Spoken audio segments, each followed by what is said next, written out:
Clara May Thornton dropped to her knees in the cracked earth, her hands pressing against the still warm body of her mare, the last gift her dead husband ever gave her. 3 horses buried this month. The well had been dry for 19 days, and somewhere on the road to her dying ranch, a stranger was coming. A man she'd written to 4 months ago in desperation. A man who claimed he could find water where none existed. She didn't believe in miracles anymore. But she had nothing left to lose. Stay with me until the end of this story. Subscribe to my channel and comment what city you're watching from. I want to see how far Clara's journey travels. Clara's fingers dug into Rosie's mane one last time. The mare's eyes were closed, peaceful almost, like she'd just decided to lie down and rest in the June sun, except horses didn't rest like this. Not in the middle of the day, not with their legs folded beneath them like broken promises. "I'm sorry." Clara's voice cracked. "I'm so sorry, girl." She'd raised Rosie from a foal 12 years ago when Thomas was still alive, and the ranch was green and the future stretched out like the Wyoming plains, endless and full of possibility. Now Thomas was 4 years dead, the ranch was dying, and Rosie had finally given up. Clara understood. She'd been thinking about giving up too. "Mrs. Thornton." She didn't turn around. She knew that voice. Hector Reyes had worked this land longer than she'd been married to it, and his footsteps were as familiar as her own heartbeat. "Not now, Hector." "I'm sorry, ma'am, but there's someone coming." Clara finally looked up. Hector stood 10 feet away, hat in his weathered hands, his dark eyes carrying the same grief she felt. He'd loved these horses too. Every single one of them. "Who?" "Don't know." Man on foot leading a mule.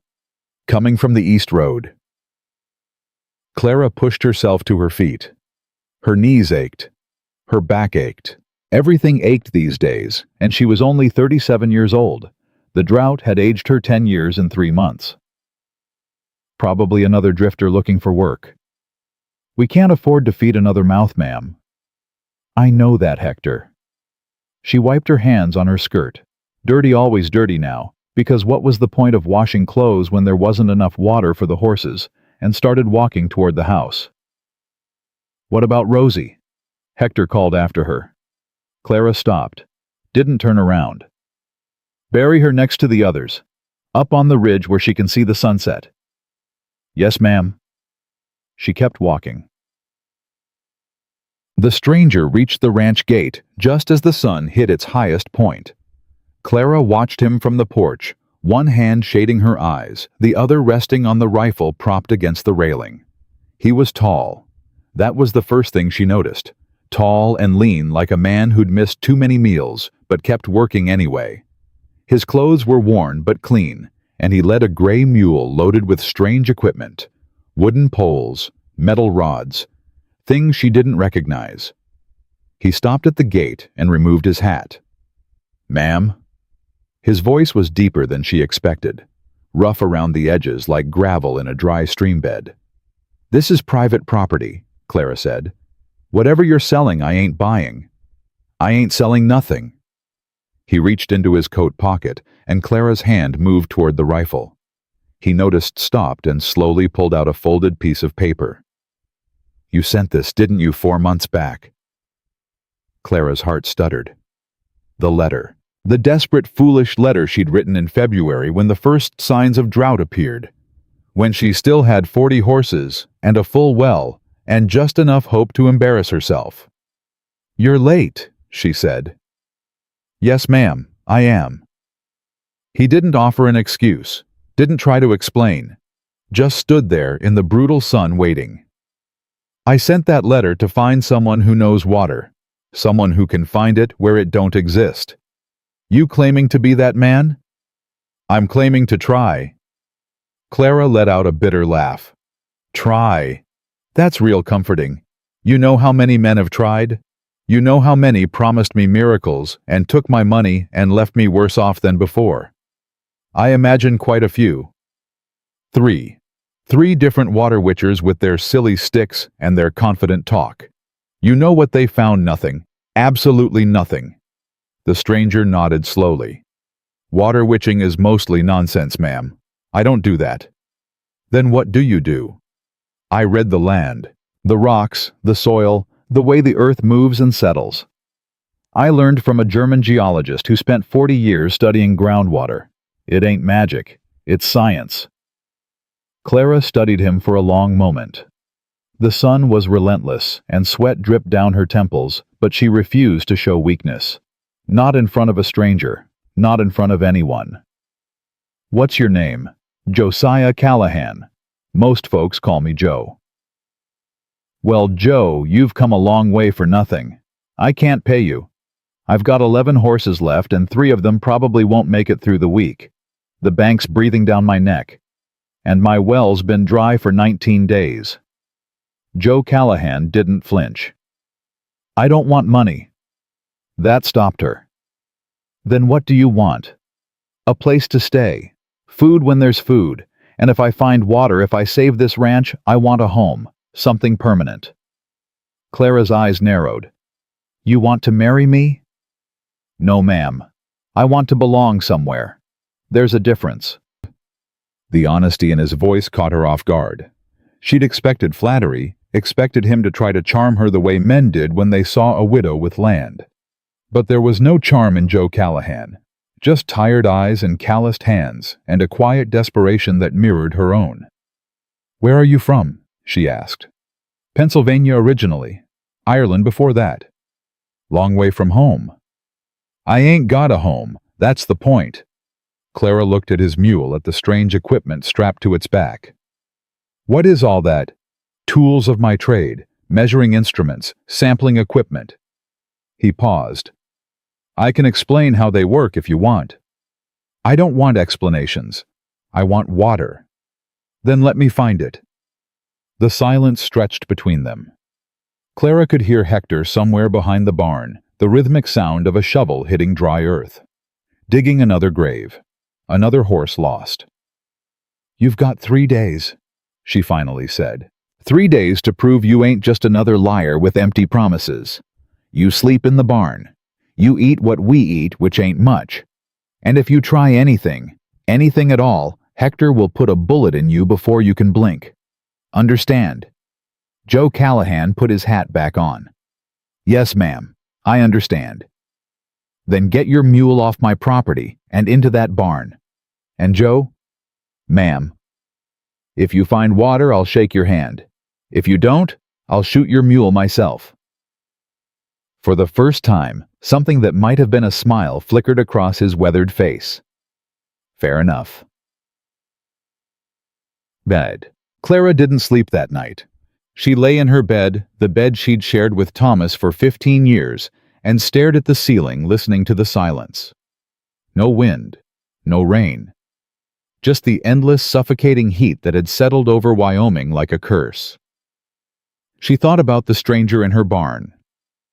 Joe Callahan with his strange equipment and his talk of science and his eyes that carried the weight of too many losses. She thought about Thomas. He'd been a good man, her husband. Not perfect. No man was but good. He'd taught her everything about horses, about the land, about surviving in a place that seemed determined to kill anyone who tried to tame it. And then 4 years ago, a stallion had kicked him in the chest, and Clara had watched him die in the dirt, unable to do anything except hold his hand and promise she'd keep the ranch alive. She'd broken that promise. Day by day, horse by horse, she'd failed him. The tears came without warning, hot and angry, and Clara let them fall. No one was watching. No one ever watched anymore. Morning came too soon. Clara forced herself out of bed at dawn, pulled on her work clothes, and stepped onto the porch. The heat was already building the air so dry it hurt to breathe. Joe Callahan was already working. She found him half a mile from the house, crouched in the dirt examining something she couldn't see. His mule stood nearby, patient and placid, while Joe ran his fingers through the cracked earth. "You're up early," Clara said. He didn't startle, didn't even look up. "Been up since before dawn. This land talks, ma'am. You just gotta listen." "And what's it saying?" Joe finally stood, brushing dirt from his knees.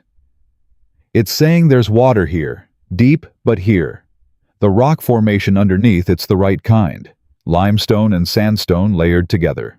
Water gets trapped between them, forms what's called an aquifer. Clara crossed her arms. That's a lot of fancy words for a man who claims to be practical. Science ain't fancy, it's just paying attention. He pointed toward the eastern ridge. There's an old creek bed running through there, dried up probably decades ago. But the water didn't disappear, it just went underground. How do you know all this? Joe was quiet for a moment. When he spoke, his voice was softer. A man named Heinrich Weber taught me. German immigrant. Spent his whole life studying water, where it goes, how it moves, why it hides. I traveled with him for 15 years.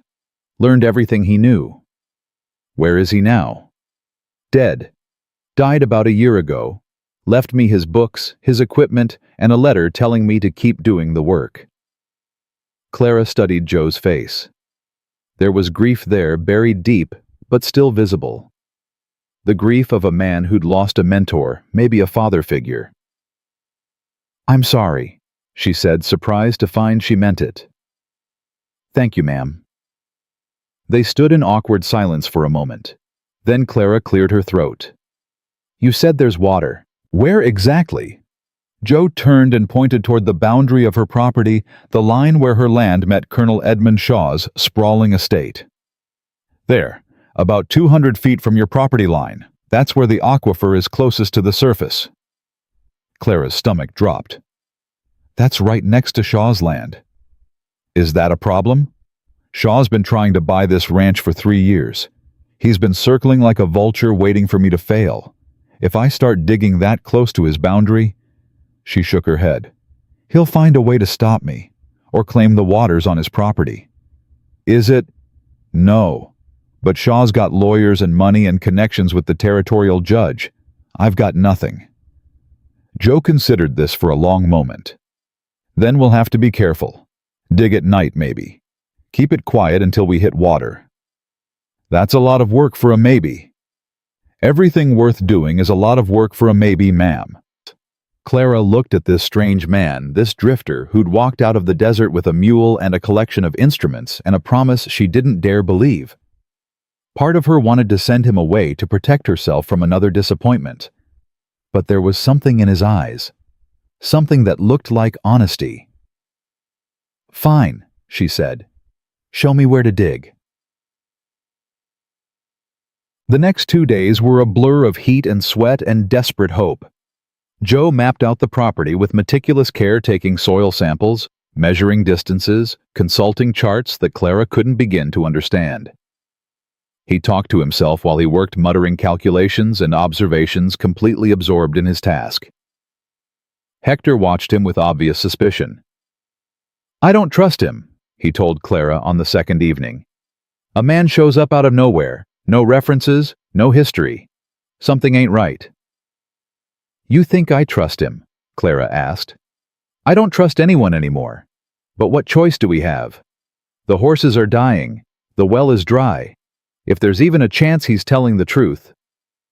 And if he ain't—" Clara looked out at the parched landscape, at the horses huddled in what little shade the barn provided. "Then we lose nothing we weren't already losing." That night, as the temperature finally dropped to something bearable, Joe gathered Clara and Hector near the eastern ridge. "Here," he said, driving a wooden stake into the ground. "This is where we dig." Clara stared at the stake. It looked so small, so insignificant, just a piece of wood in an endless expanse of dying earth. "How deep?" 40 feet, maybe 50. The aquifer's down there. I'm certain of it." "You're certain?" Hector's voice was thick with skepticism. "You've been here 2 days, and you're certain." Joe met the older man's gaze without flinching. "I've done this before. 7 ranches saved. I know what I'm looking for." "And how many ranches didn't you save?" The question hung in the air. Joe's jaw tightened, and for a moment Clara saw something flicker in his eyes. Pain, guilt, something he was carrying that he hadn't told them about. "One," he said quietly. "One ranch I couldn't save. Family named Patterson in Nevada. I was too late. The water was there, but I couldn't reach it in time." He paused. "The father killed himself after they lost everything." The silence was deafening. "You carry that with you," Clara said. It wasn't a question. Every day. She understood. God help her, she understood completely. The weight of failure, the way it sat on your chest like a stone, the way it followed you into sleep and waited for you in the morning. "Then don't fail me," she said. "Whatever you do, don't fail me." "I won't. Not if I can help it." They started digging at midnight. Clara, Joe, and Hector worked in shifts, taking turns with the shovels and pickaxes. The work was brutal, harder than anything Clara had done in years, but she refused to stop. This was her ranch, her legacy. She wasn't going to sit on the porch and watch while others fought for it. By the third night, they'd dug 15 feet down. Clara's hands were blistered, her muscles screaming, but every time she wanted to quit, she thought about Rosie, about Thomas, about the 11 horses still alive, still depending on her. "We should rest," Joe said around 2 in the morning. "You're exhausted." "I'm fine." "You're not fine. You can barely stand." Clara whirled on him. "Don't tell me what I am. You've known me 3 days. You don't know anything about me." Joe held up his hands. "You're right. I don't. But I know what exhaustion looks like, and I know that pushing yourself until you collapse won't help those horses." "Then dig faster." She turned back to the hole, grabbed her shovel, and kept working. After a moment, she heard Joe sigh and pick up his own tool. They dug in silence. On the 4th morning, Colonel Edmund Shaw paid a visit. Clara was half asleep on the porch, having finally given in to exhaustion around dawn when she heard hoofbeats approaching. She was on her feet instantly, reaching for the rifle, but the rider was already visible, a portly man on an expensive horse, flanked by 2 younger men who looked like hired muscle. "Mrs. Thornton." Shaw's voice was smooth, polished, the voice of a man who'd never done an honest day's work in his life. "What a pleasure to see you." "Colonel?" Clara didn't offer a greeting, didn't invite him onto her property. "What do you want?" Shaw dismounted with surprising grace for a man his size. "I heard you've got a visitor, a stranger who claims he can find water." News traveled fast, too fast. Clara's eyes darted to Hector, who stood near the barn, his hand resting on the pistol at his hip. "News travels," she said carefully. "It does indeed." Shaw smiled, but there was no warmth in it. "I also heard he's been digging near our property line. That concerns me. It's my land. For now. But you owe my bank quite a bit of money, Mrs. Thornton. Money that's due by the end of summer. If you can't pay—" "I'll pay." Shaw's smile widened. "With what? Dead horses, dry wells." He stepped closer, close enough that Clara could smell his cologne. Too sweet, too expensive. Everything wrong about this godforsaken situation. "I'm trying to help you, Clara." "May I call you Clara?" "No." "Mrs. Thornton, then. I'm offering you a way out. Sell me the ranch. I'll pay you fair market value. Well, fair market value considering the drought. You can start over somewhere with water, somewhere green." "This is my home. This is a grave. You just haven't accepted it yet." Clara's finger twitched toward the rifle. It would be so easy, so satisfying. But she'd hang for it, and the ranch would go to Shaw anyway. "Get off my property. Think about it at least. The offer won't last forever." Shaw tipped his hat. "And Mrs. Thornton, tell your water witch to be careful where he digs. Accidents happen out here, all the time." He mounted his horse and rode away, his hired men following like shadows. Clara stood on the porch trembling with rage and watched until they disappeared over the ridge. "He's going to be a problem."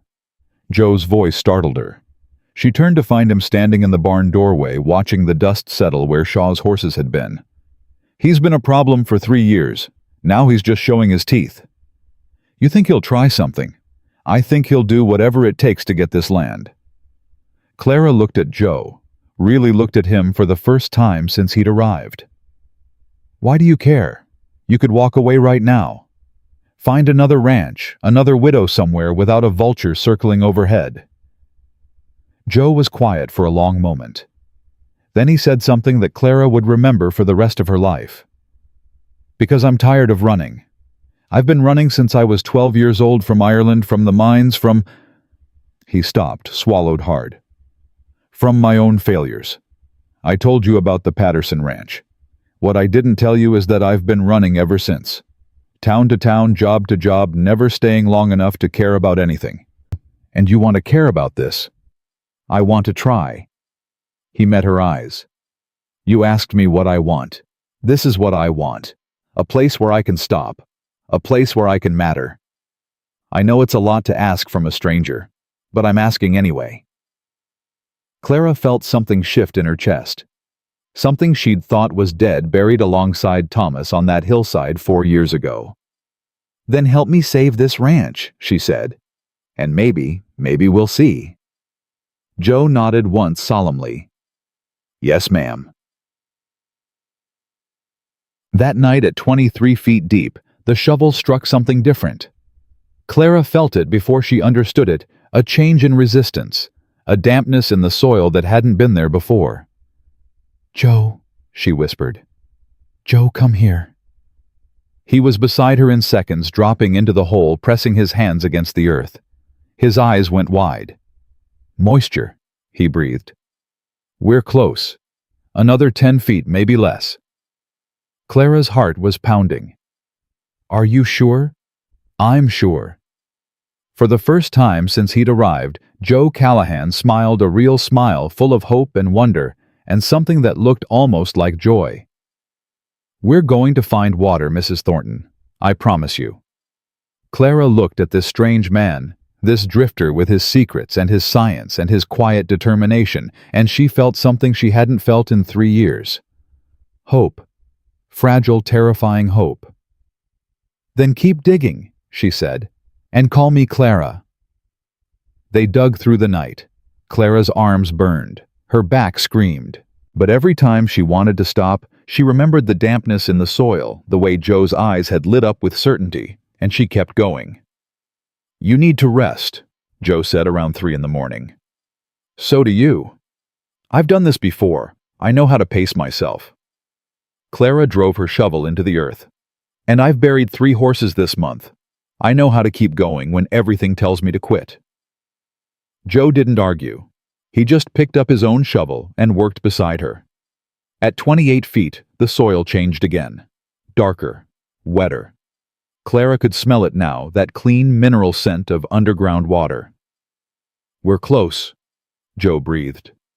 Another few feet. Hector appeared at the edge of the hole holding a lantern. "Sun's coming up. We should stop before someone sees." "Just a little more," Clara said. "Mrs. Thornton." Clara. "And I said a little more." The old ranch hand shook his head, but didn't leave. He stood watch while Clara and Joe dug their shovels, cutting through increasingly saturated earth. At 31 feet, water began seeping into the hole. Clara stopped, stared. Her shovel slipped from her fingers. "Joe?" "I see it." The water was coming up through the bottom, slow but steady, pooling around their boots. Clara dropped to her knees, not caring about the mud, and pressed her hands into the wet earth. "It's real," she whispered. "It's actually real." Joe crouched beside her. In the gray light of dawn, she could see the emotion on his face, relief, pride, and something deeper. Something that looked like redemption. "We did it," he said quietly. Clara looked at him. This stranger who'd walked out of the desert 4 days ago with nothing but a mule and a promise.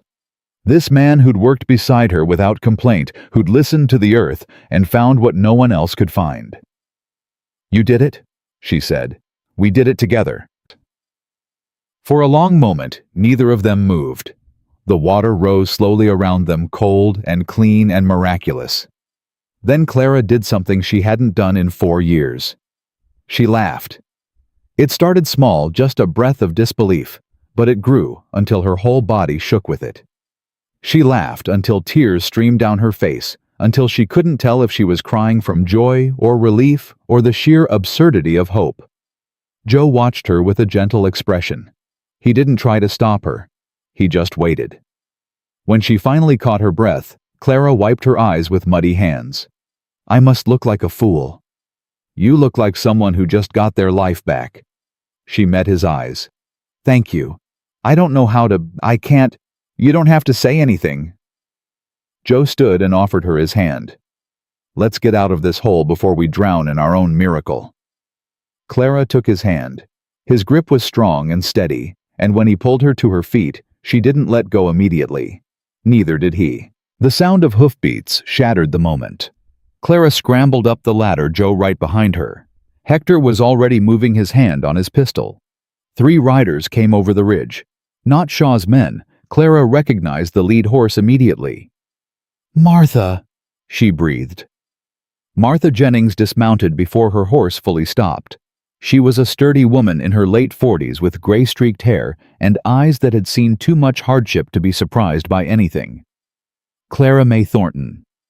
Martha strode toward her, taking in the mud-covered clothes, the exhaustion, the freshly dug hole. "What in God's name have you been doing?" "Finding water." Martha stopped. "What water, Martha?" "We found water." For a moment, Martha just stared. Then she walked to the edge of the hole and looked down. "Sweet Jesus," she whispered. "That's water. That's actually water. About 2 feet of it now and rising." Martha turned to Joe, who stood quietly nearby.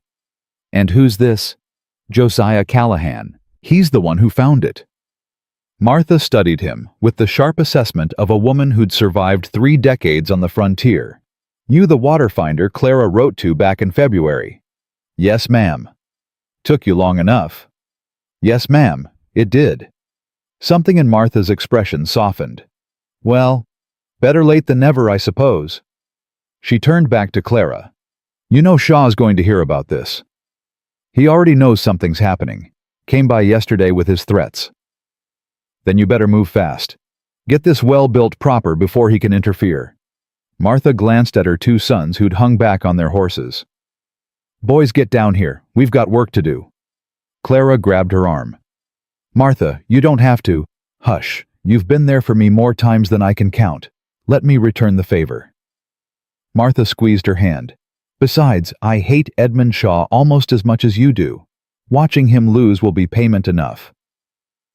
They worked through the morning. Martha's sons, strong young men named Daniel and Thomas, helped reinforce the walls of the well, while Joe directed the construction. Clara fetched tools, carried supplies, did whatever needed doing.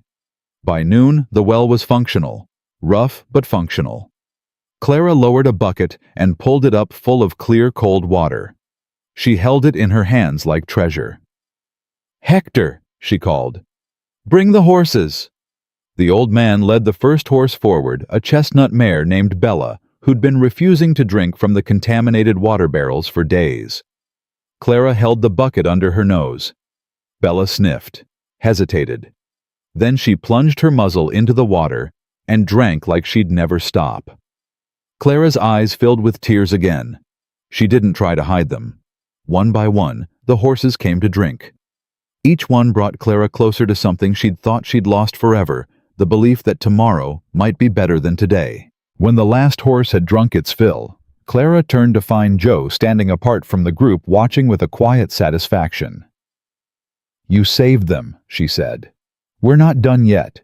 This well will serve the horses, but you'll need more water to really bring this ranch back. There's another aquifer deeper closer to your house. With proper equipment we could—" "Joe." He stopped. "Thank you." Something flickered in his eyes. Something vulnerable, almost afraid. "You're welcome, Clara." She wanted to say more, wanted to ask about the shadows she sometimes saw in his expression, the way he flinched when riders appeared on the horizon, the secrets she could feel him carrying. But Martha was calling her name, and there was still work to do. The secrets could wait. That evening, after Martha and her sons had gone home, Clara found Joe sitting on the fence near the new well. The sun was setting, painting the sky in shades of orange and pink, But he wasn't watching the sunset. He was watching the road. "You expecting someone?" Clara asked, climbing up to sit beside him. "No." "You've been watching that road since you got here. Every time someone approaches you, tense up. Every time there's hoofbeats, your hand goes to your belt." Joe was silent for a long moment. Then he said, "You're observant." "I've been a widow for 4 years. I've learned to pay attention." "It's nothing. It's something. And if you're going to stay here, if we're going to work together, I need to know what I'm dealing with." Joe's jaw tightened. In the fading light, Clara could see the conflict on his face, the desire to trust warring with the instinct to protect himself. "There are people looking for me," he finally said. "What kind of people? The wealthy kind. The kind with lawyers and money and men willing to hurt someone for the right price." Clara felt a chill despite the warm evening air. "What did you do?" "I stopped a man from doing something terrible." Joe's voice was flat, controlled. "A rancher's son in Nevada. He tried to force himself on a young woman, a worker's daughter. I was there. I intervened." "That doesn't sound like something you should be hunted for." "I broke his arm. Badly. The family, the Mercers, they're powerful.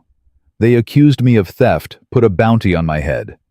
$200 for anyone who brings me in." Clara absorbed this information. A wanted man. A fugitive. Sitting on her fence, having just saved her ranch. "Did you steal from them?" "No." "Then why run?"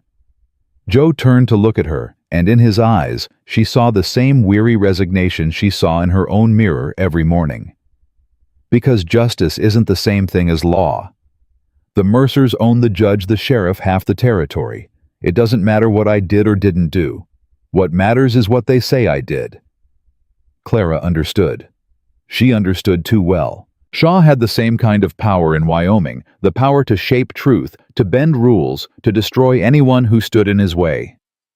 "You should have told me sooner." "Would you have let me stay?" She considered the question honestly. "Probably not." "Then I made the right choice." "You made a choice. Whether it was right?"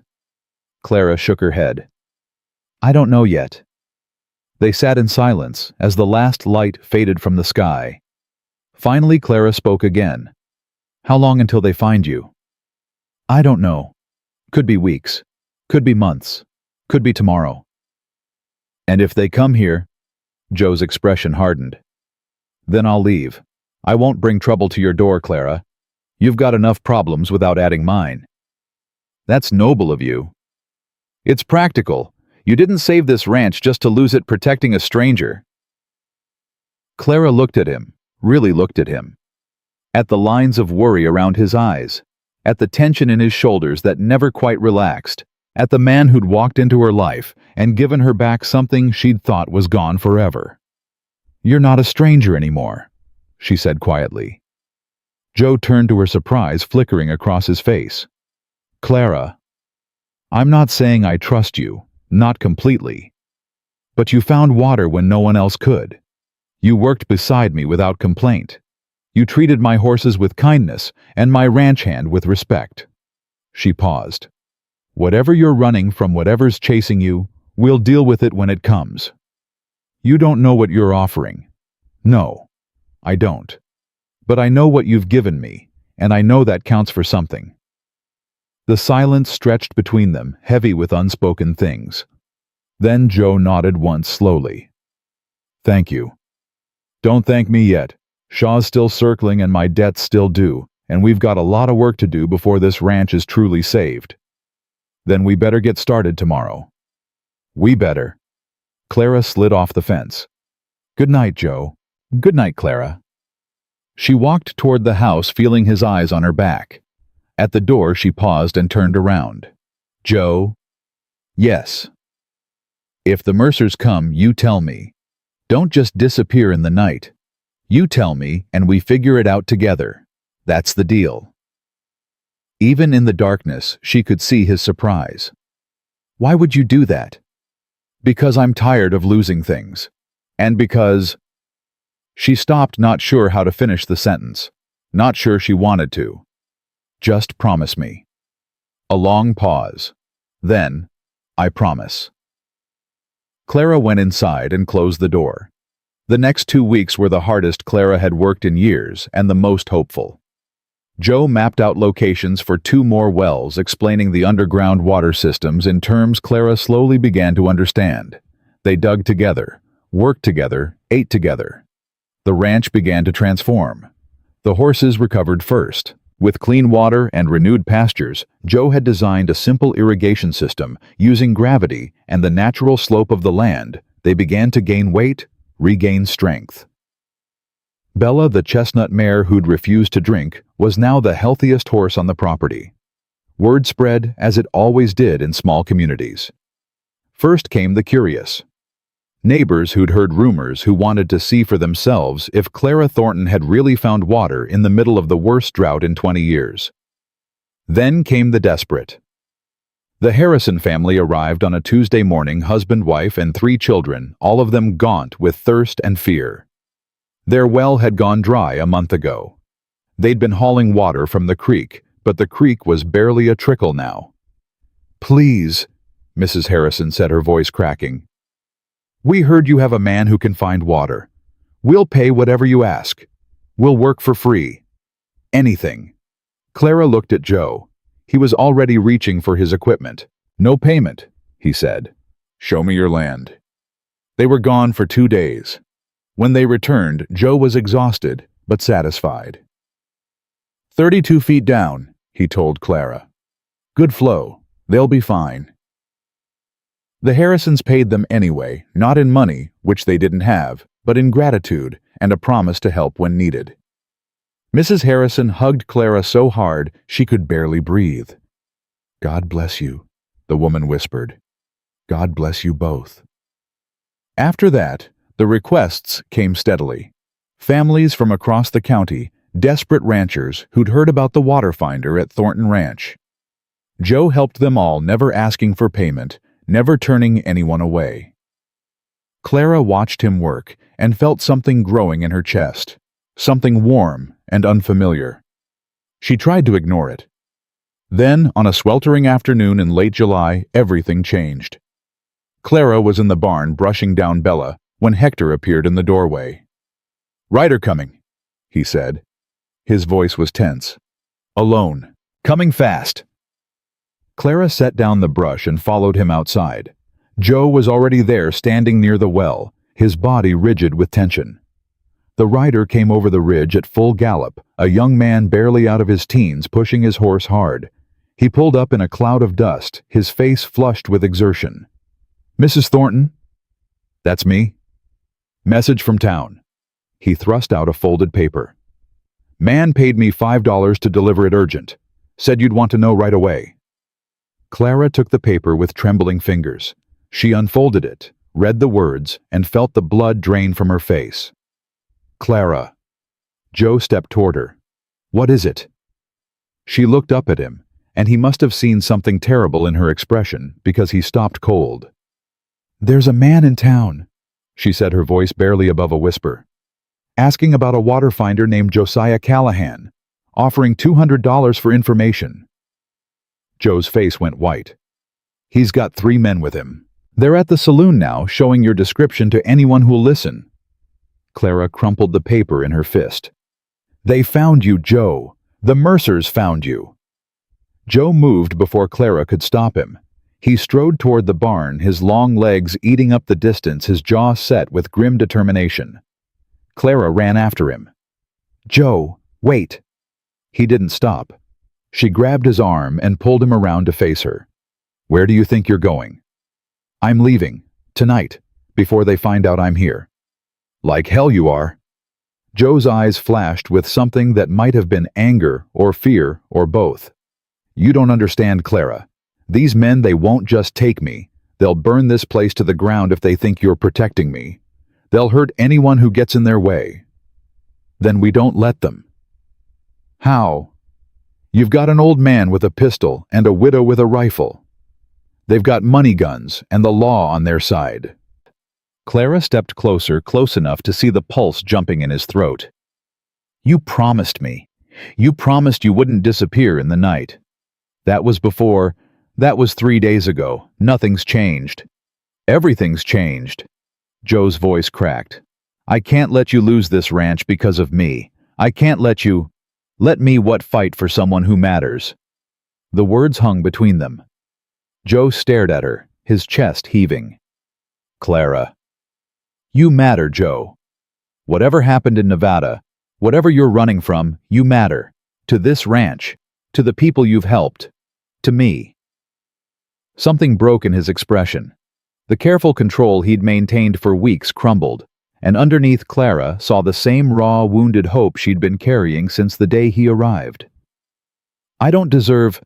Stop telling me what you deserve. I'll decide what you deserve. Clara grabbed his hands, held them tight. We fight this together. You hear me? Together. Joe was silent for a long moment. Then slowly he nodded. Together. Hector appeared at the barn door, his face grim. We got maybe a day before they figure out where he is. Word spreads fast and plenty of folks have seen him helping around the county. Then we use that day. Clara's mind was racing. Joe, you said the Mercers accused you of theft. What exactly did they say you stole?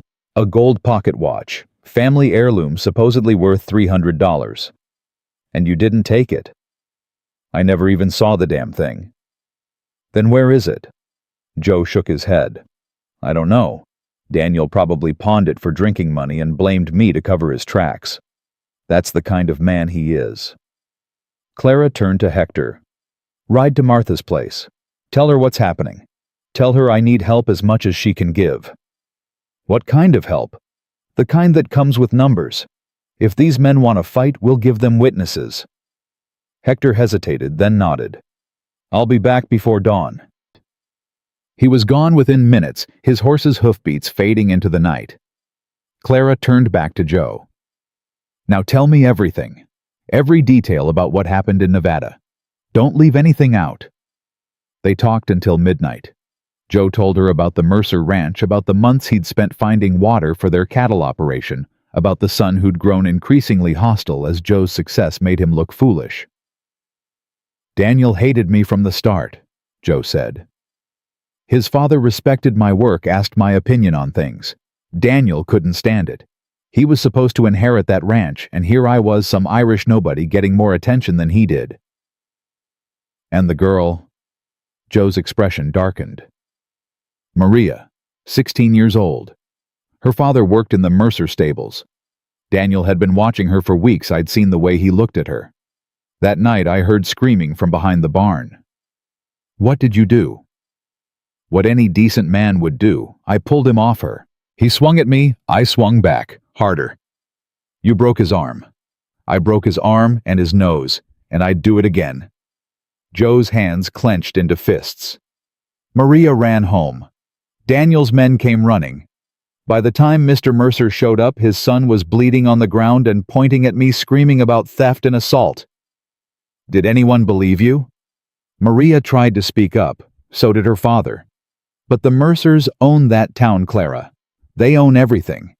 The sheriff arrested Maria's father for disturbing the peace when he tried to testify. I barely escaped before they came for me. Clara absorbed this. The injustice of it burned in her chest, not just for Joe, but for Maria, for her father, for everyone the Mercers had crushed under their money and power. How many people know what really happened? A few. The ranch hands who saw Daniel following Maria, some of the workers who heard her screaming. But none of them will talk. They're too afraid. Fear can be overcome. Not this kind of fear. The Mercers destroyed a man's life for speaking up. No one else will risk it. Clara stood and walked to the window, staring out at the darkness. Somewhere out there, men were looking for Joe. Men who would drag him back to Nevada in chains, who would make an example of him for daring to stand against their family. She couldn't let that happen. What if we had proof? Joe looked up. Proof of what? Proof that Daniel is a liar. Proof that you never took that watch. Proof of what he really is. Clara, there is no proof. It's my word against his, and his word comes backed by money. Money isn't everything. Clara turned to face him. You've spent the last 2 weeks helping people. Families who were desperate, who had nothing. You didn't ask for payment. You didn't turn anyone away. Those people know who you are. They've seen what you're made of. That won't matter to a judge in Nevada. Maybe not, but it might matter to a judge in Wyoming. Joe's eyes widened. What are you thinking? I'm thinking that if the Mercers want to take you, they have to do it legally. They can't just drag you across state lines without cause. They need local law enforcement to cooperate. And you think the local sheriff will side with us? I think Sheriff Rawlings owes me a favor. Clara smiled grimly. Thomas saved his life once during a stampede.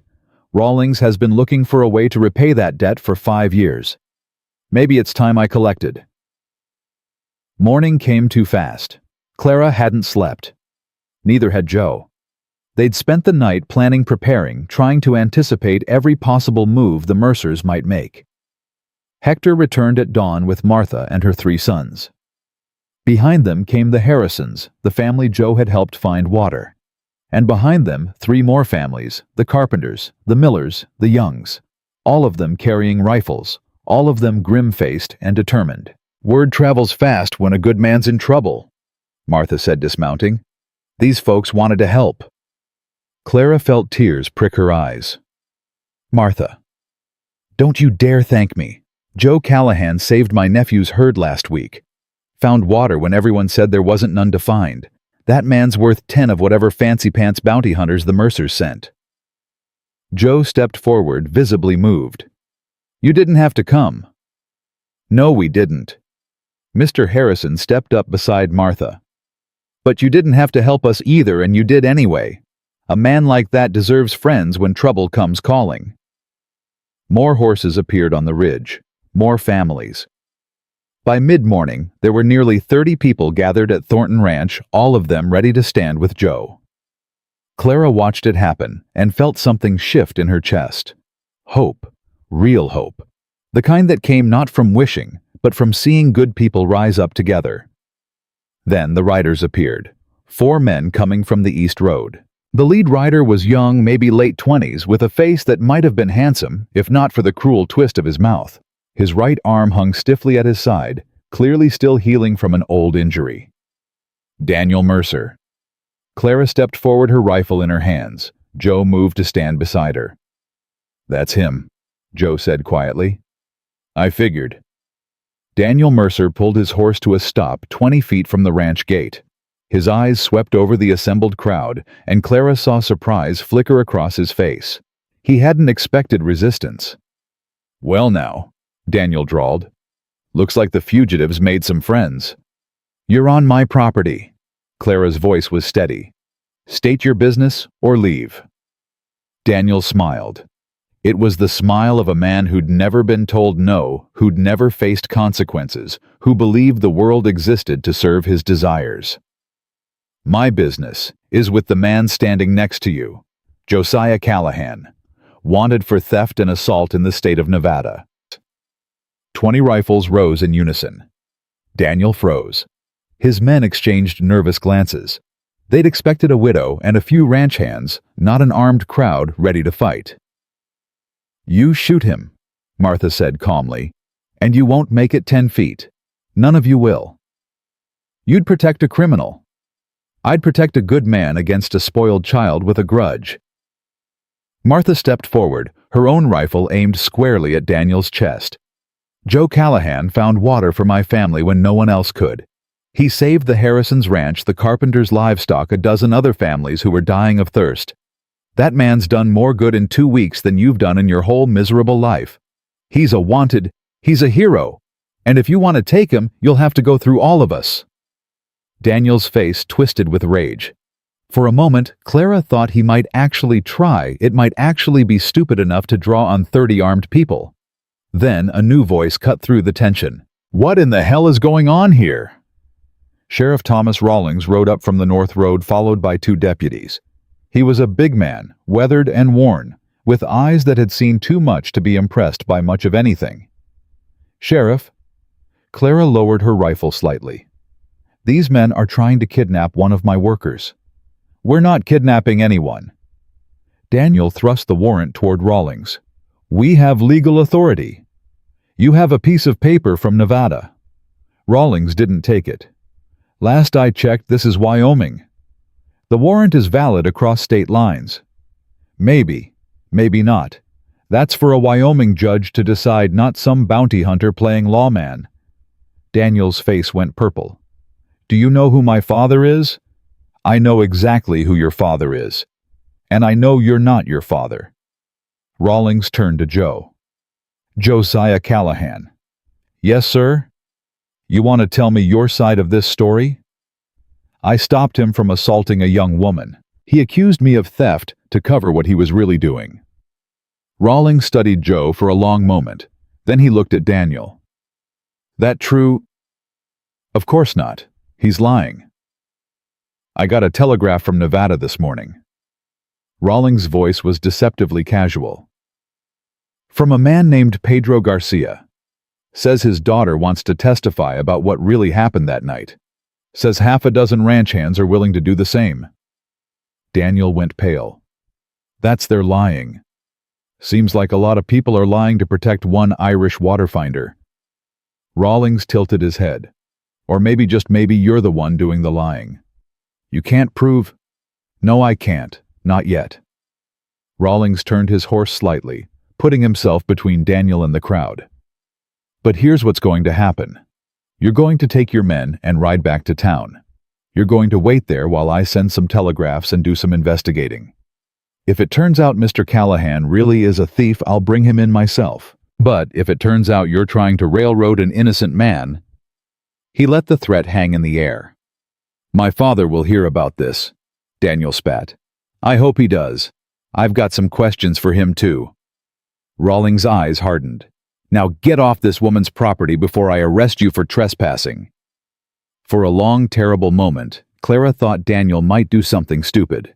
His hand hovered near his pistol, his jaw clenched with fury. Then one of his men leaned over and whispered something. Daniel's face twisted, but he pulled his horse's head around. "This isn't over, Callahan. It never is with men like you." Daniel kicked his horse into a gallop. His men followed, disappearing over the ridge in a cloud of dust. The silence that followed was deafening. Then Martha let out a whoop that could probably be heard in the next county. "Did you see his face?" She was laughing, actually laughing. That fancy-pants son of a bitch looked like he was going to cry. The crowd erupted. People were talking, laughing, slapping Joe on the back. The tension that had been building all morning released in a flood of relief. Clara found herself standing alone, her rifle still in her hands, her whole body shaking. Joe appeared beside her. Clara, look at me." She looked. His face was pale, his eyes bright with emotion. "You did this," he said. "You brought all these people together. You called the sheriff. I didn't do anything.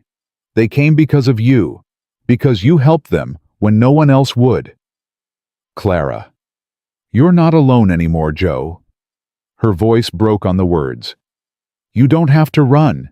You don't have to hide. You've got people now. People who'll fight for you." Joe's hand came up to cup her face. It was rough and calloused, and the gentlest thing Clara had felt in years. "I've got you," he said quietly. "That's what matters." Clara closed her eyes. Let herself lean into his touch. Let herself believe just for a moment that everything might actually be okay. Sheriff Rawlings cleared his throat behind them. "Hate to interrupt, but we've got business to discuss." Clara stepped back, composing herself. "What kind of business? The kind that might save your friend's hide permanently." Rawlings dismounted and walked toward them. "That telegraph I mentioned, Pedro Garcia's been collecting evidence. Statements from workers who saw what really happened. A pawnshop receipt showing Daniel sold that watch a week before he accused Callahan of stealing it." Joe went still. "He has proof. He has enough to make the Mercers very uncomfortable. Enough to get that warrant thrown out, probably. Enough to charge Daniel with perjury if we push it. Why would he do that?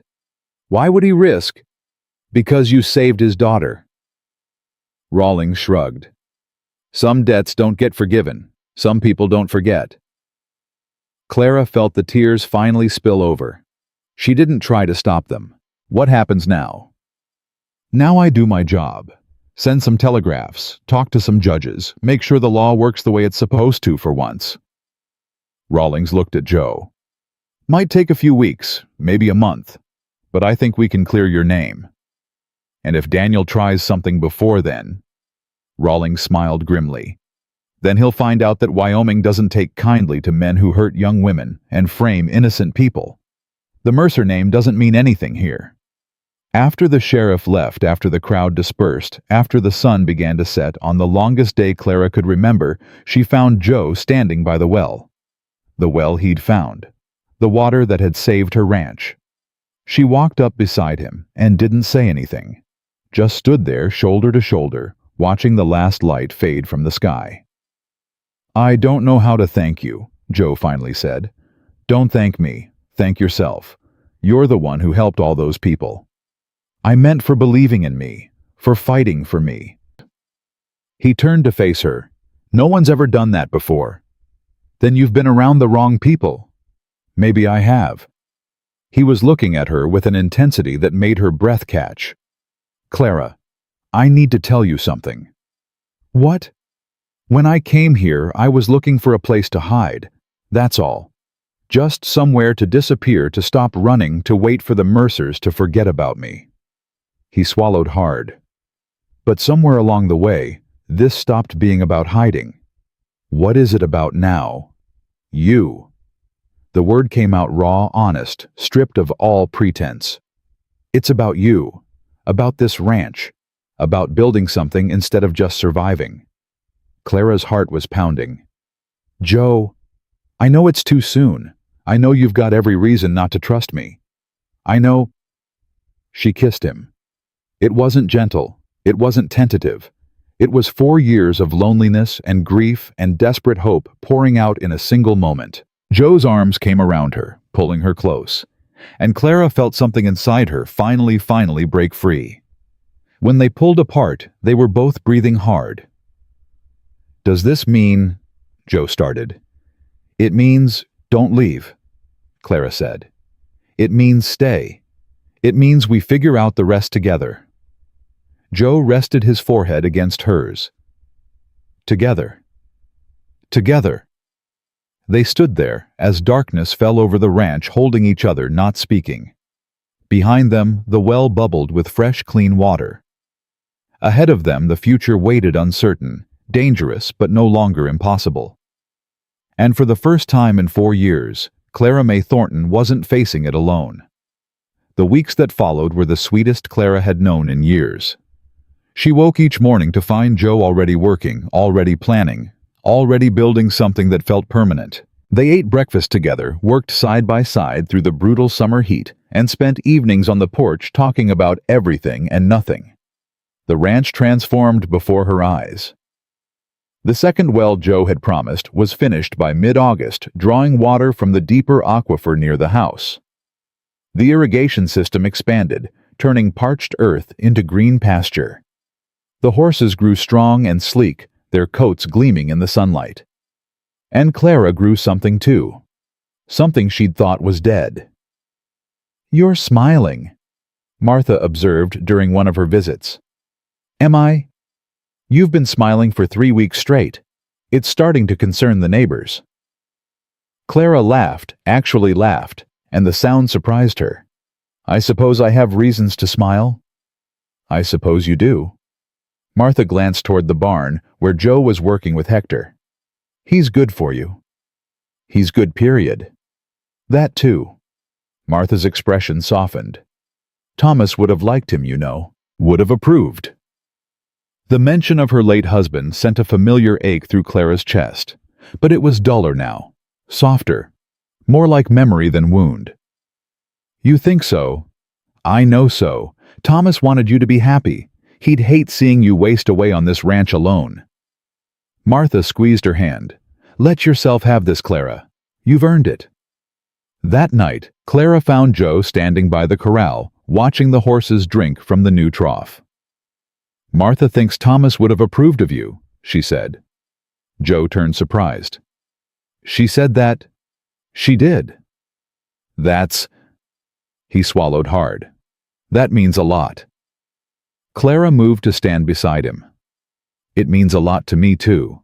Thomas was a good man. The best I'd ever known. I spent 4 years thinking I'd never find anyone who came close. And now? She looked at him. Really looked. At the gray in his dark hair, the lines around his eyes, the hands that had worked miracles with nothing but knowledge and determination. Now I think maybe I wasn't supposed to find someone who came close. Maybe I was supposed to find someone different.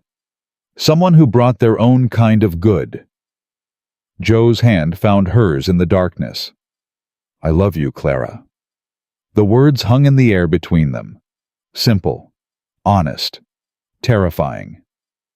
Joe, you don't have to say it back. I know it's fast. I know you've got every reason to be careful, but I needed you to know. Whatever happens, whatever comes next, I love you. Clara's throat tightened. She thought about all the reasons to hold back.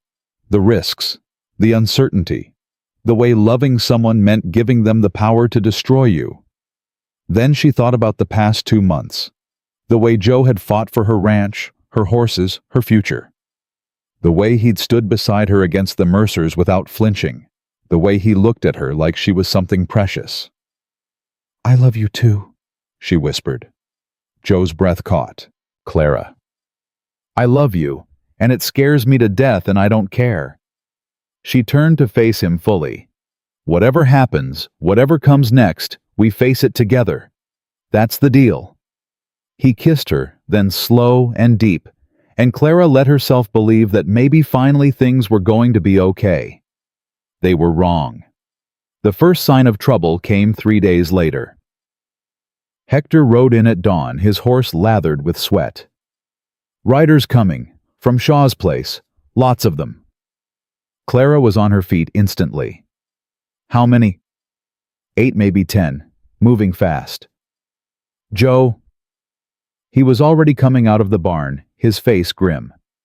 I heard. Where are they? East Road, about 20 minutes out. Get the rifles. Clara's voice was steady, despite the fear coiling in her stomach. And send word to Martha. Whatever Shaw's planning, we need witnesses. The riders arrived in a cloud of dust and fury. Colonel Edmund Shaw led them, his face purple with rage. Behind him came his foreman, his lawyers, and 6 armed men who looked like they'd been hired for exactly this kind of work. Mrs. Thornton, Shaw's voice boomed across the yard. We need to talk. Then talk, from right where you are. Shaw pulled his horse up short. His eyes swept over Clara, over Joe, over the rifles they held. I've been patient with you, he said. I've given you every opportunity to do the right thing, but my patience has run out. Your patience? Clara laughed bitterly. You've been circling this ranch like a vulture for 3 years waiting for me to fail. Don't talk to me about patience. I've been offering you a way out. A fair price for land that's worth less every day. Worth less. My wells are full. My horses are healthy. My pastures are green for the first time in a decade. Shaw's face darkened. Yes, I've noticed. I've also noticed that your water finder has been quite busy, helping every struggling ranch in the county, creating quite a network of grateful neighbors. Is that a problem for you, Colonel? It's a problem when that water is mine. The words hit Clara like a physical blow. What? Shaw reached into his coat and pulled out a folded document. The main aquifer your man found, the one feeding your wells, your irrigation, your precious green pastures, it originates on my property. Which means, according to territorial water rights law, it belongs to me. That's ridiculous. The water is under my land. The source is under mine. I've had my lawyers research this extensively. The law is clear. Shaw's smile was triumphant. You're stealing my water, Mrs. Thornton, and I intend to make you pay for it.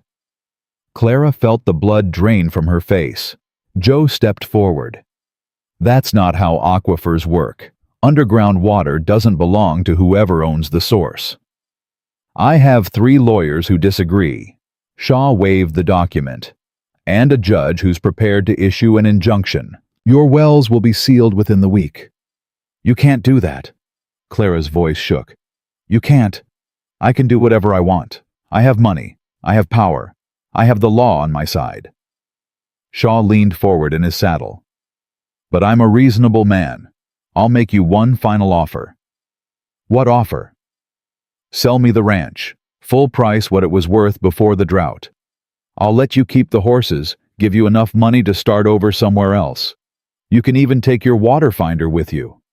And if I refuse, then I'll take the ranch anyway, through legal means if possible, through other means if necessary. Shaw's eyes glittered with malice. Make no mistake, Mrs. Thornton. One way or another, this land will be mine. Clara's hands tightened on her rifle. She wanted to shoot him, wanted to put a bullet right between his smug, entitled eyes. But Joe's hand touched her arm. Don't, he said quietly. That's what he wants. An excuse. He's trying to steal everything. I know, but we can fight this. The law he's citing, it's not as clear as he thinks. There are cases precedents. We just need time. Time we don't have. Clara's voice broke. The bank payment is due in 3 weeks. If Shaw seals the wells, the horses will die. The land will die. Everything we've built. We'll find another way. There is no other way. Clara was shouting now, all the fear and rage pouring out. Don't you understand? He wins. He always wins. Men like him always win, and people like us always lose, and there's nothing we can do about it. Joe pulled her close. She fought him for a moment, then collapsed against his chest, shaking. Listen to me, he said softly. Listen, we are not beaten, not yet. Shaw wants you to give up. He wants you to feel hopeless. That's how men like him operate. But we have something he doesn't. What? People who care about us, neighbors who'll fight, a community that believes in what we're building. He lifted her chin, forcing her to meet his eyes. We didn't survive the Mercers just to lose to some local tyrant. We fight Clara. We fight until there's nothing left to fight with. Clara looked at him, at the determination in his face, at the love that burned in his eyes despite everything. How? She whispered. I don't know yet, but we'll figure it out. Together. Shaw watched this exchange with obvious contempt. How touching. The widow and her fugitive making plans. Enjoy your hope while it lasts. You have 1 week to accept my offer. After that... He shrugged. Well, don't say I didn't warn you. He turned his horse and rode away. His men followed. Clara stood in the yard, Joe's arms around her, and watched her enemy disappear over the ridge. What do we do now? She asked. Now we call a meeting.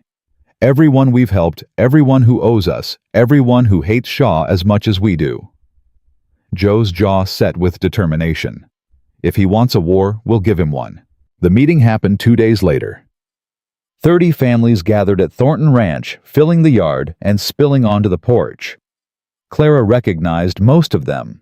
The Harrisons, the Carpenters, the Millers. People Joe had helped. People who had stood with them against the Mercers. Martha called the meeting to order. You all know why we're here. Edmund Shaw is trying to steal Clara's ranch using some legal nonsense about water rights. If he succeeds, he won't stop there.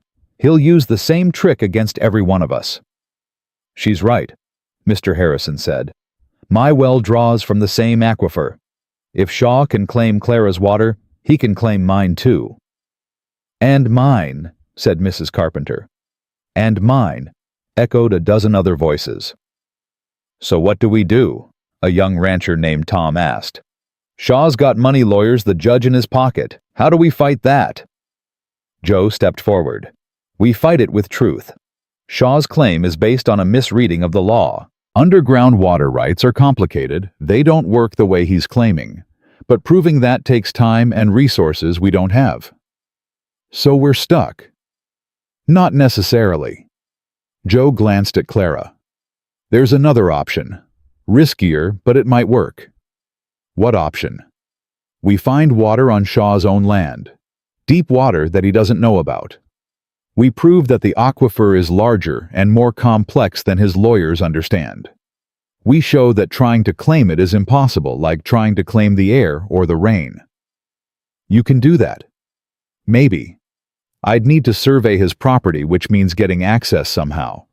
And I'd need time to analyze the results. But if I'm right, if the aquifer system is what I think it is, Shaw's legal claim falls apart. The crowd murmured. It was a long shot. Everyone knew it. Then Martha spoke up. My cousin works on Shaw's ranch, in the stables. He hates Shaw almost as much as we do. You think he'd help us? I think he'd do just about anything to see that man humiliated.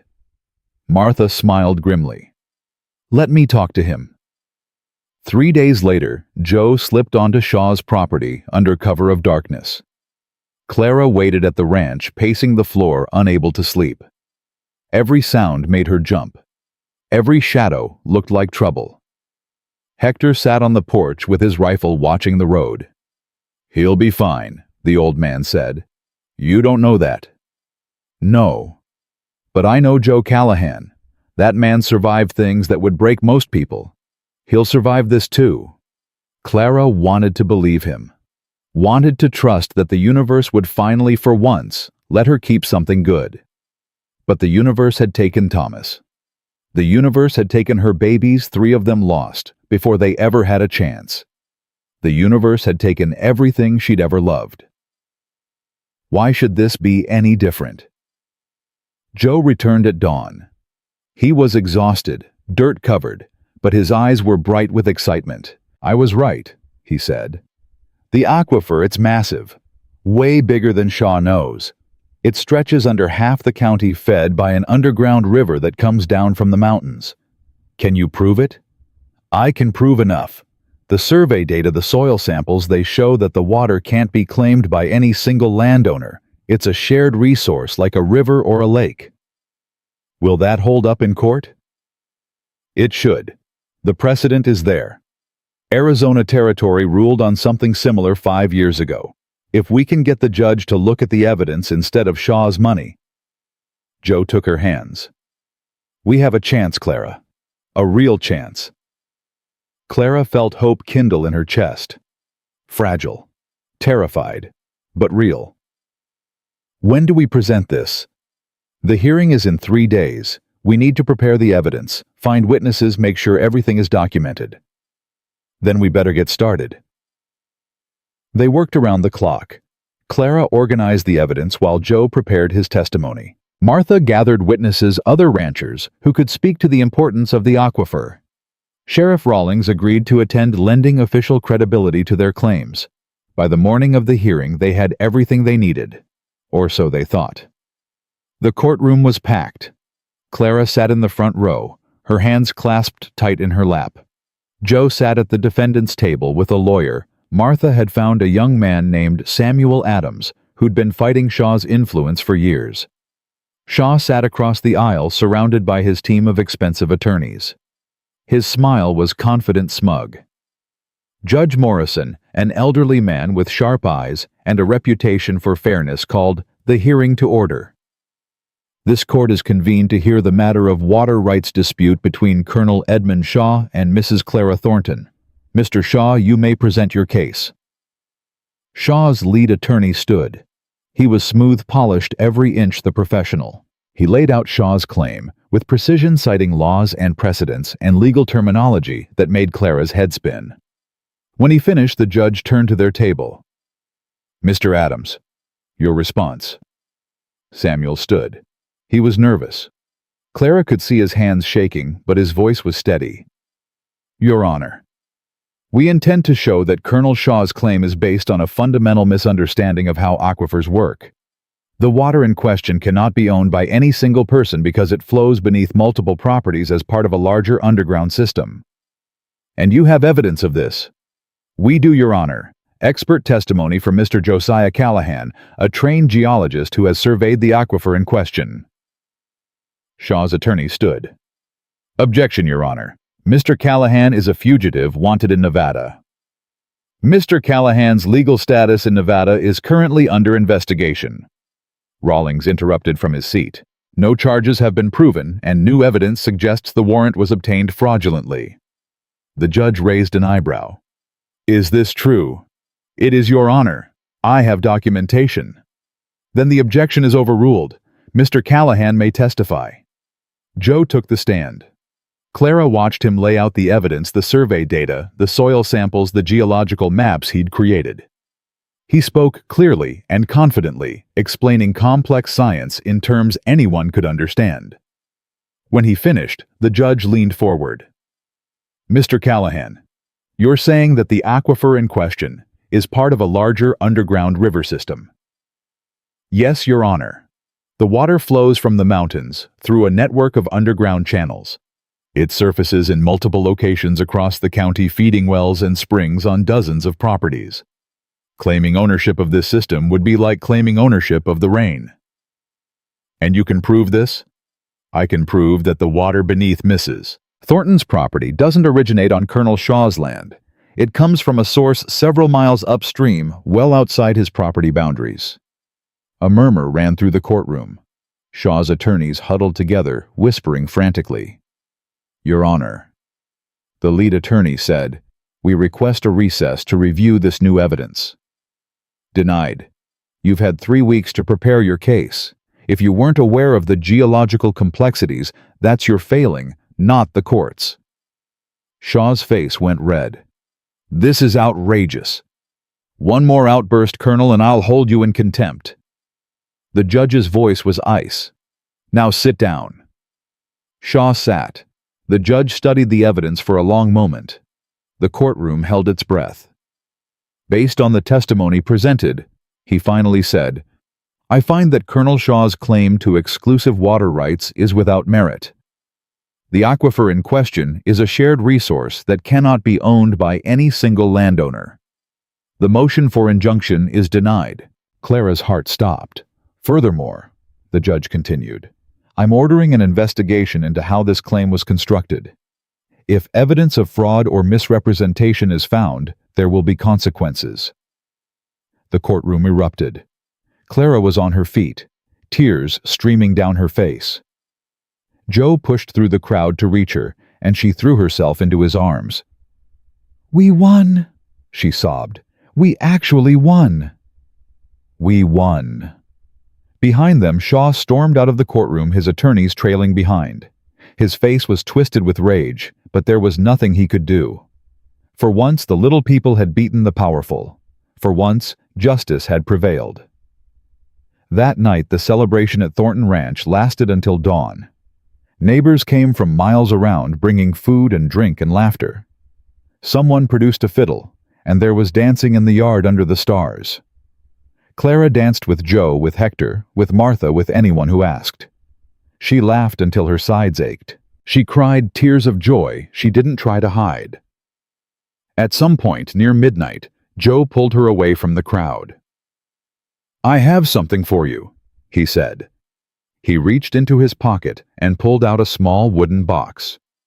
Inside was a ring, simple gold, unadorned, but beautiful in its simplicity. It was my mother's, he said. The only thing I have left of her. I've been carrying it for 20 years, waiting for someone worth giving it to. Clara's breath caught. Joe. Marry me, Clara. Not because we need to, not because it's practical. Marry me because I love you. Because I want to spend whatever time I have left building something beautiful with you. She looked at the ring, at the man holding it, at the life stretching out before her full of possibility and hope. Yes, she whispered. Yes, I'll marry you. Joe slipped the ring onto her finger. It fit perfectly. And as he kissed her under the Wyoming stars, surrounded by friends and neighbors, And the land they'd fought so hard to save, Clara May Thornton, finally let herself believe in happy endings. But as the celebration continued around them, neither Clara nor Joe noticed the lone rider watching from the ridge. Daniel Mercer had returned. And this time, he wasn't leaving without blood. The celebration ended just before dawn. Clara stood on the porch, watching the last of their neighbors ride away, her new ring catching the early light. Joe came up behind her, wrapping his arms around her waist. "You should sleep," he murmured against her hair. "Can't. Too happy." "That's a good problem to have." She turned in his arms, looking up at the face she'd come to love more than she'd thought possible. "When do you want to do it, the wedding?" "Tomorrow, if you'd let me." Clara laughed. "Give me at least a week. Martha will never forgive me if she doesn't get to plan something." "A week, then?" Joe kissed her forehead. "I can wait a week." They stood there in the growing light, holding each other, believing that the worst was behind them. They were wrong. Hector found the first sign 3 hours later. "Mrs. Thornton." His voice carried across the yard with an urgency that made Clara's blood run cold. "Come quick." She ran toward the barn, Joe right behind her. Hector stood near the horse trough, his face gray. "What is it? What's wrong?" Hector pointed. The water in the trough was dark, contaminated, and beside it lay Bella, the chestnut mare, who'd been the first to drink from the new well, convulsing on the ground. "No!" Clara dropped to her knees beside the horse. "No, no, no." "Poison," Joe said grimly. "Someone poisoned the well." "Who would—" Clara stopped. She knew who. She knew exactly who. "Shaw. Shaw doesn't work like this. This is personal." Joe's jaw tightened. "This is Mercer."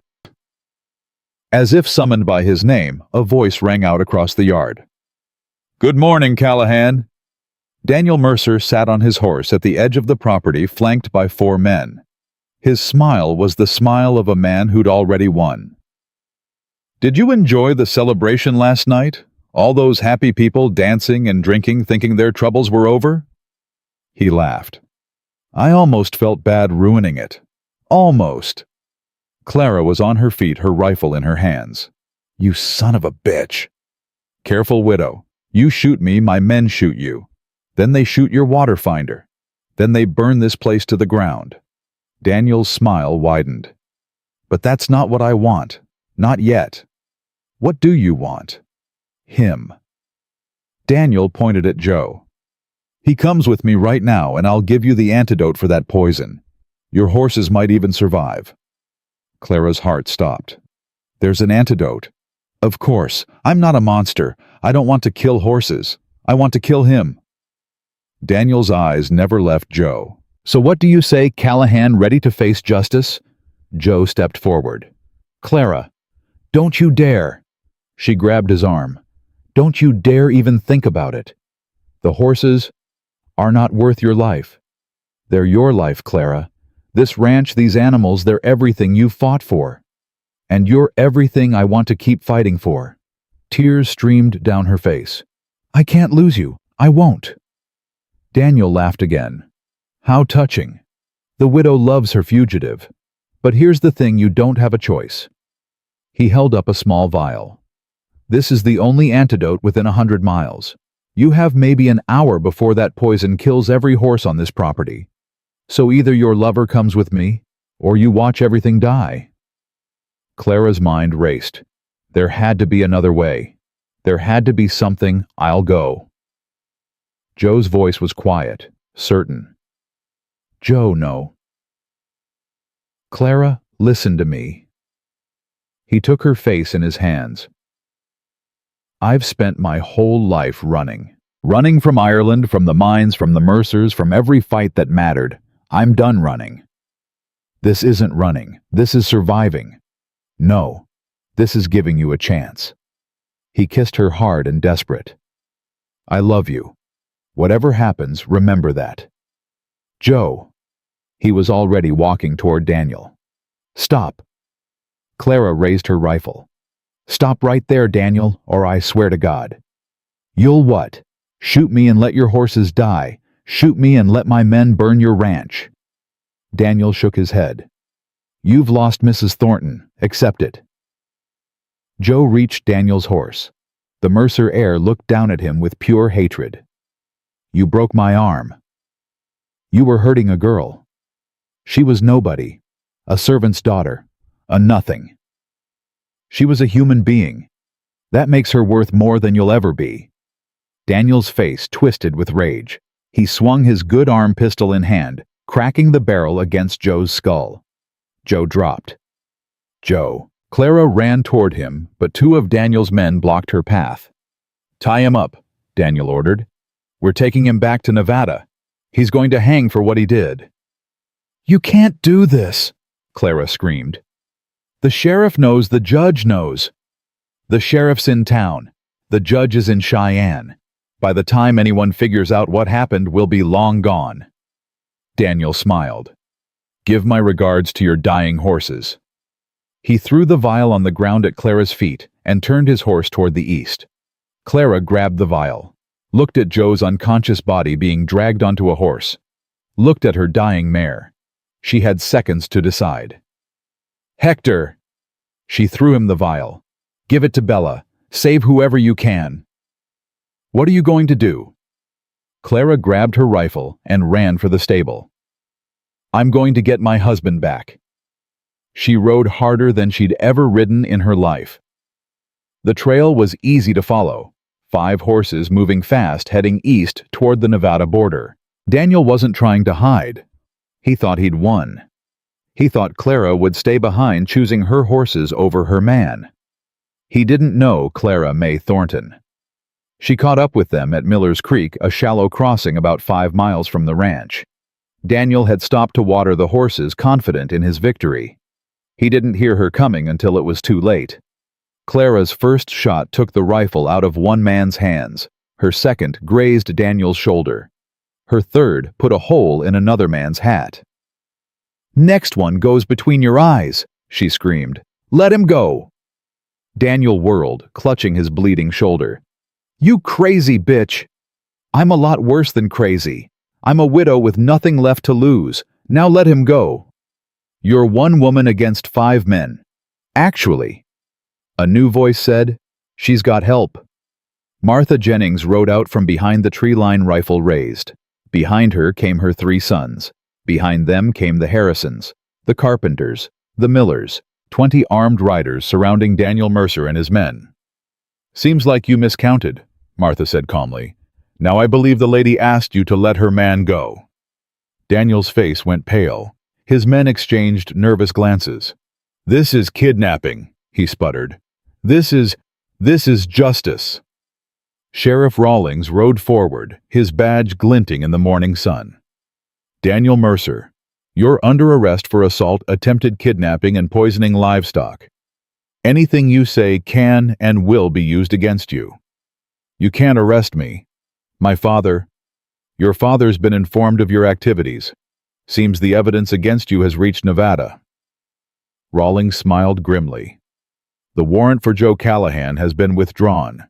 Yours, on the other hand, is brand new. Clara pushed through the crowd to where Joe lay across a horse still unconscious. She pulled him down, cradling his head in her lap. Joe, wake up. His eyes fluttered open. Confusion, then recognition, then relief. Clara. I'm here. I've got you. The horses. Hector's handling it. The important thing is you're safe. Joe reached up to touch her face. You came for me. Of course I came for you, you idiot. She was crying and laughing at the same time. Did you really think I'd let you go that easy? I don't care what you thought. You're mine now. That means I fight for you. She kissed him fiercely. Don't you ever try to sacrifice yourself again. Understand? Joe's arms came around her, pulling her close despite his injuries. Understood. Behind them, Daniel Mercer was hauled off his horse in chains, screaming threats that no one listened to. and Clara May Thornton held the man she loved and promised herself she'd never let go. 3 weeks later, they gathered at Thornton Ranch for a wedding. It wasn't fancy. Clara had insisted on that. Just friends and neighbors, good food, and promises made under the Wyoming sky. Martha had done the decorating anyway. Wildflowers everywhere, ribbons on the fence posts, a cake she'd stayed up all night baking. "You didn't have to do all this," Clara said. "Hush, let me have my fun." Martha straightened Clara's dress, simple white cotton, nothing like the elaborate gown she'd worn for Thomas. "You look beautiful." "I look old." "You look happy." "That's better than beautiful any day." Clara looked at her reflection. Martha was right. She did look happy. Happier than she'd been in years, maybe ever. "I'm scared," she admitted. "Of what?" "Of losing this. Of something going wrong. Of—" She trailed off. Martha took her hands. "Clara May Thornton, you listen to me. You have earned this happiness. You have fought for it, bled for it, nearly died for it. Whatever comes next, you face it together. That's what marriage is." "Is that what yours was like?" "My marriage was a lot of things, good and bad. But the good parts, the partnership, the trust, the knowing someone's got your back, that's what lasts." Martha squeezed her hands. "Now get out there and marry that man before he thinks you've changed your mind." The ceremony was short. Judge Morrison, the same judge who'd ruled in their favor against Shaw, performed the service. Joe stood at the makeshift altar, his face a mix of nervousness and joy. When Clara walked toward him, everyone else disappeared. Just the two of them, meeting in the middle, promising forever. "Do you, Clara May Thornton, take this man to be your lawfully wedded husband?" "I do." "Do you, Josiah Patrick Callahan, take this woman to be your lawfully wedded wife?" Joe's voice was thick with emotion. "I do. More than anything." "Then by the power vested in me by the territory of Wyoming, I pronounce you husband and wife." The judge smiled. "You may kiss your bride." Joe kissed her like she was the only water in a desert, the only warmth in winter, the only light in darkness. The crowd erupted in cheers. And Clara May Callahan began the next chapter of her life. 1 year later, the ranch was unrecognizable. 3 wells now fed the property, providing water for 50 horses, the most Thornton Ranch had ever held. The irrigation system Joe had designed had turned the pastures emerald green, a stark contrast to the brown, dying land surrounding it. But more than that had changed. Clara stood on the porch, one hand on her swelling belly, watching Joe work with the new foals in the corral. He was patient with them, gentle, the same way he was patient and gentle with everything. Hector appeared beside her. "The Harrison boy's here. Says his ma's well is acting up again." "Tell Joe. He'll want to look at it this afternoon." "Yes, ma'am." Hector paused. "You feeling all right?" Clara smiled. "I'm feeling better than all right." It had been a surprise, the pregnancy. At 38, Clara had long ago accepted that children weren't in her future. 3 losses had taught her not to hope. But this baby was different. The doctor had examined her just last week and pronounced everything healthy. Strong heartbeat, good position, no signs of the complications that had plagued her before. "Might be all that good water," Martha had joked, "making everything grow." Clara didn't know if that was true, but she knew that for the first time in years her body felt strong, capable, ready. Joe finished with the foals and walked toward the house. His face lit up when he saw her. "You're supposed to be resting." "I'm standing on a porch. That's practically resting." Doctor said moderate activity is fine." She reached for his hand, placed it on her stomach. "Feel that?" Joe's eyes widened. That's your child saying hello." The wonder on his face made Clara's heart ache with love. This man who'd been so alone, who'd convinced himself he didn't deserve happiness, watching him discover what it meant to have a family was like watching flowers bloom after rain. "I never thought," Joe's voice broke. "I never thought I'd have this, any of this." "Neither did I." "Do you think—" He hesitated. "Do you think Thomas would have minded me being here, taking his place?" Clara had thought about that a lot over the past year. About Thomas, about the life they'd had, about what he would have wanted for her. "You're not taking his place," she said gently. "No one could. What Thomas and I had was ours. It ended when he died. What you and I have is different, new." She touched his face. "I think Thomas would be glad I'm not alone anymore. I think he'd be glad the ranch is thriving. And I think he'd like you." "You really believe that?" "I know it." Joe pulled her close, careful of her belly, and held her like she was something precious. "I love you, Clara Callahan." "I love you too, Josiah Callahan." They stood there on the porch of their ranch, watching the sun set over land that had almost killed them and had instead given them everything. The baby came in October on a crisp autumn morning that smelled like change and possibility. Clara labored for 12 hours while Joe paced the floor outside, driving Martha and Dr. Whitmore half crazy with his worry. "She's going to be fine," Martha kept saying. "You don't know that." "I know Clara Thornton, Clara Callahan. That woman survived drought, despair, and Daniel Mercer. A little thing like childbirth isn't going to beat her." Finally, just as the sun broke over the horizon, a baby's cry pierced the morning silence. Joe burst through the door to find Clara exhausted but radiant, holding a tiny squalling bundle. "It's a boy," she whispered. "We have a son."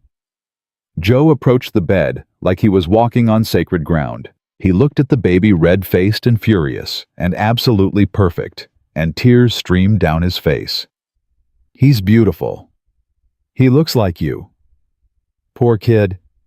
Clara laughed, then winced. "Don't make me laugh. Everything hurts." Joe sat on the edge of the bed, one arm around his wife, one hand touching his son's tiny fingers. "What should we name him?" Clara had thought about this for months. There were so many people who deserved to be honored. Thomas, Joe's brother Patrick, her own father who died when she was young.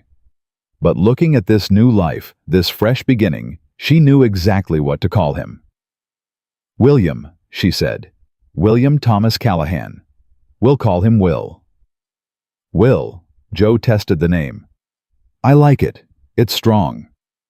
"He'll need to be strong growing up out here." "He'll have us to teach him. He'll have a whole community to teach him." Clara looked up at her husband. "That's what we've built, Joe.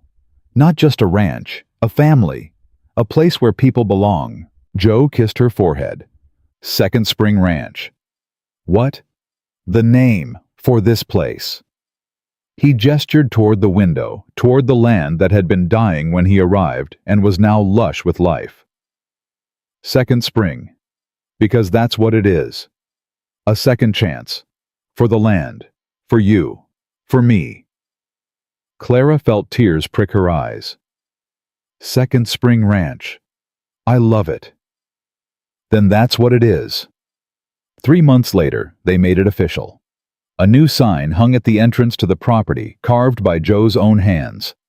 Second Spring Ranch established 1889. Below it, smaller letters read, "Where water finds a way." People came from across the county to see it. Families Joe had helped, neighbors who'd stood with them against Shaw and Mercer, friends who'd become family. Clara stood with Will in her arms, watching Joe shake hands and accept congratulations. He was different now than the man who'd walked out of the desert 18 months ago. Still quiet, still serious, but no longer running, no longer afraid. Martha appeared at her elbow. "Happy ending after all." "Feels that way." "You deserve it, you know. Both of you." Clara looked at her son, at her husband, at the ranch that had almost broken her, and had instead become the foundation of everything good in her life.